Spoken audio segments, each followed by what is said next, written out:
Hello, this is David King of singleadultministry.uk. Welcome to our author podcast.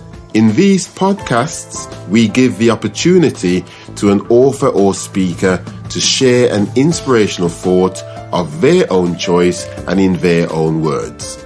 May you be inspired and encouraged by what you hear.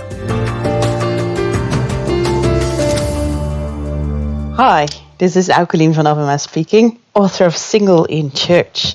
And today I want to tell you something about Single in Church because it is my newest book and it has been recently published. And the reason I'm so excited about it is that it is on all things singleness in church, validating singles in church as a group that has to be seen and appreciated much more. And also challenging singleness as a place most people don't want to stay in. So my story goes back quite a few years. When I first started addressing these issues, I was 28, I was single living in Amsterdam, and I didn't know where to go to find love, basically. I wanted to be married, I wanted to have a husband, I wanted to have children. I went to an evangelical church and I asked my mentor about these things. And she said to me, oh, you know what, you just have to pray and wait and God will provide a partner. She also said some things about dating, but I didn't quite register those because I was so stuck on the whole praying and waiting thing. And I thought about it for a long time and I did do loads and loads of praying and waiting, but it didn't seem to lead anywhere at all. And it didn't seem to make much sense to me, because at the time I was also training to be a licensed counsellor. I was already a psychologist working in counselling, but I was training to become a registered couples counsellor and a registered cognitive behavioural counsellor. And from both perspectives I learned things. From couples counselling I learned that actually relationship isn't magically fantastic the moment you start, and it isn't so much about finding the right partner, it's much more about becoming the right partner and also about growing together as a couple. I didn't really know that. I just thought my job was to look for the perfect husband, which apparently I wasn't very good at. And from the other part of my counselling education, I learned that probably what was holding me back was a lot of fear. I was afraid to speak to guys. I was afraid to be thought of as a sad single person the moment I started complaining about it. So I shut my mouth. I didn't say anything. Meanwhile, I felt massively overlooked in my church, and I felt like I was the only one failing at this whole relationship thing. Was apparently so important in church to be married, because everyone talked about family and love, and God's love is visible through marriage and blah, blah, blah. So with the things I learned, I started dating, which was freeing and challenging and all sorts of things. But I also started addressing the whole view of singleness, the theology of singleness in my church. I said to my pastors, isn't it a bit odd that you always pick on family and marriage when a third of us is actually single? And we may want to be married, but that's not all our life is about. We also are quite happy most of the time. We have friends, we have jobs, we have a fulfilling life. Could we maybe talk about that a bit more? So I started a think tank, as you call it, in my church, and we came together with a bunch of single people.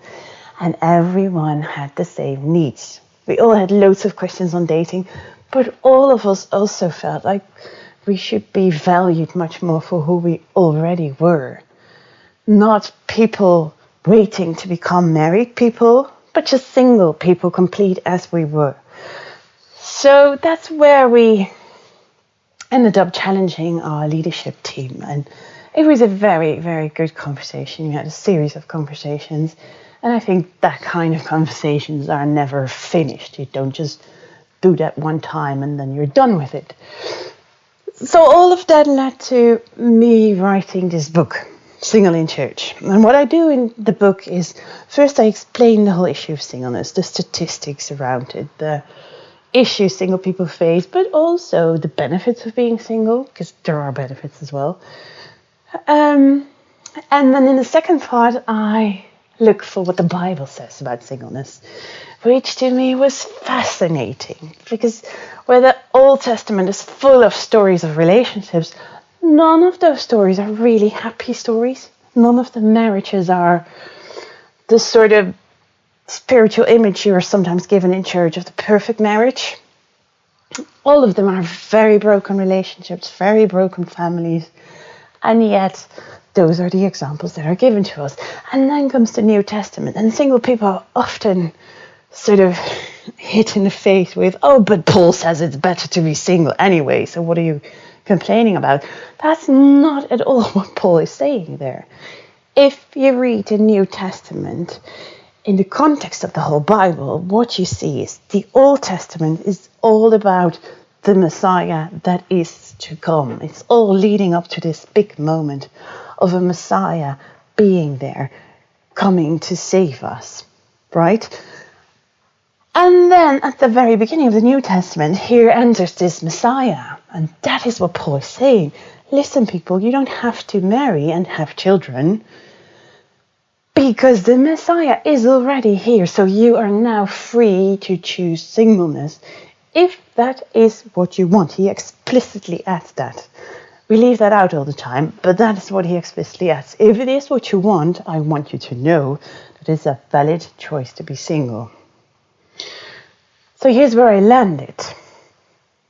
In the singleness in church, I want to talk about both. Yes, marriage is something to long for and something to strive for in a way, and something you can, in a way, achieve by dating, by becoming the one, by challenging yourself in the area of relationships. But on the other hand, singleness is perfectly okay, and let's talk about that as well in our churches. Let's talk about how it is good to be single, how God made us good all by ourselves, not to be completed by another person, just to be completed by Him. That's the revolutionary message we have as church, because our society so often leaves us hanging in between marriage, devaluing marriage, overvaluing divorce, and being somewhere in the middle between a relationship and not a relationship, but also devaluing singleness. So let's at our churches start to revalue singleness as much as we value marriage. That's my message to churches, that's my message to leaders, and that's my message to single people as well, because I believe that by cooperating on these issues, by keeping this an open dialogue, we can, from both sides, contribute to churches being a much more single-friendly place. So here ends my sermon. I hope you'll buy the book and start this dialogue in your church. I'd love to be involved. Let me know if there's anything I can do for you. At the end of each chapter, there are questions to discuss, so you can take this as a very practical guide, very hands-on, to have this conversation in your church and to figure out together, where do we stand on this very important issue of singleness? Yes, Jesus was single. What does that mean for us? And yes, Paul says it is better to be single. What does that mean for us here and now? And where does that leave us if we're really longing for a relationship? And can we talk about that too? So lots to discuss. I hope you enjoyed the book, and thank you for listening.